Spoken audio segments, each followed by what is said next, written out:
मग महाज्योतीमध्ये पण तेच, अरे आहे काय, काही कुठेतरी तुम्ही क्लॅरिटी देणार की नाही ओबीसी समाजात.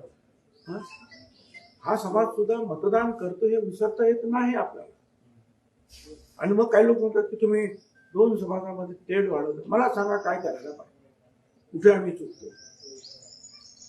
तुम्ही कुठलं तरी एक बाजू धरून मराठा समाजाचे त्यांना न्याय देतो. सगळीकडूनच जर तुम्ही अशा रीतीने जर काही निर्णय झाले तर लोक प्रक्षुब्ध होणार. आणि त्यासाठी वेगवेगळे जे आहेत मेसेज आपल्याला कालपासून जे लोक बोलतात, मेसेज पाठवत आहेत, काय करायचं विचारत नाही. आता त्यासाठी जे आहे नक्की काय परिस्थिती राहील, त्यासाठी